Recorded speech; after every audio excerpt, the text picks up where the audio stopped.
you doing? This is the Plow Zone, man. Plow Zone Gone Wild. We are from the world-famous Georgetown Hotel in Georgetown, California today.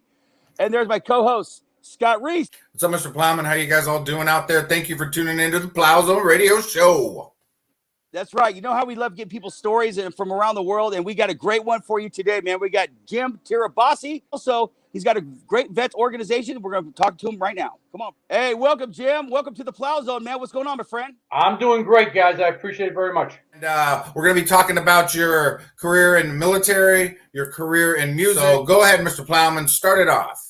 So, Jim, why don't you tell us your humble beginnings, man? Where did it all start for you? I'm from Lynn, Massachusetts, just north of Boston.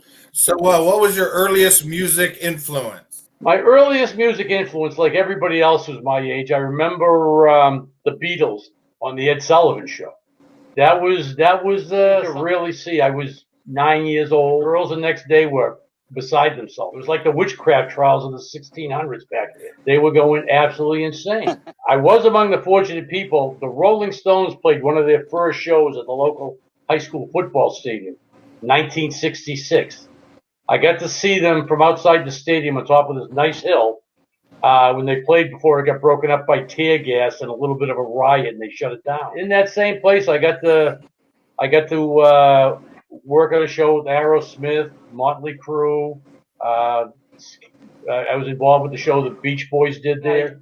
Finished college, I knew some people in LA who worked on tours.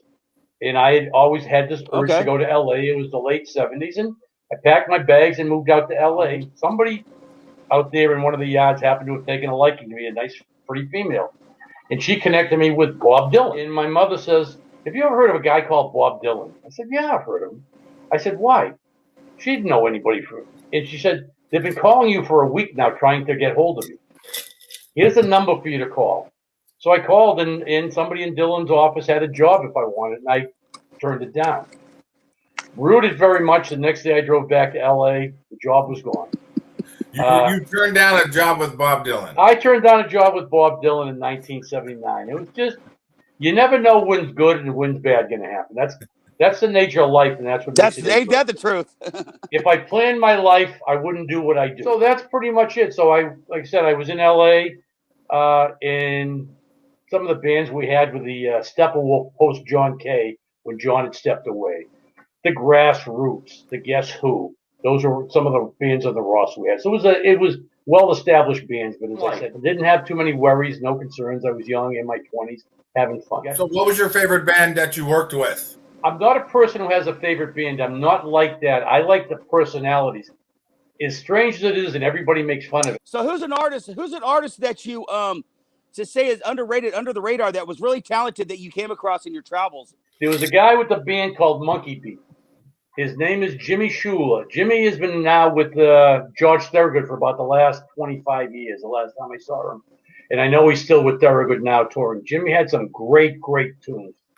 And he gave me a tape one time we caught up, and I thought he was phenomenal. There was somebody you had on your show a couple of months ago, a young guitar player from Georgia named Chris Hicks. Chris Hicks. You know, I knew Chris back when I was with Toy Caldwell in the late 80s. Because that's when he was with Huey and the Outlaws, and even a little bit before he joined Huey. So I knew Chris. I used to see a young Chris Hicks, and it was hilarious. And he was good. He was very, very good. We got a mutual friend, Jeff Howell. Yeah. Jeff Howell. I worked with Foghat with Jeff. I was the guy who arranged Jeff's audition for Foghat. Really? Back in 1989. I just started working with the band. We were looking. They came back off a tour. Eric Cartwright, brother Craig, was playing bass.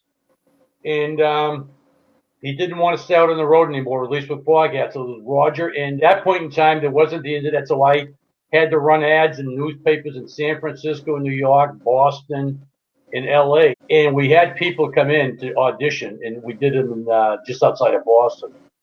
And some of the stuff was hilarious, the promos I got from these people. I said, major label band looking for bass player, looking for guitar player. I had one girl send me a photo in a leather skirt.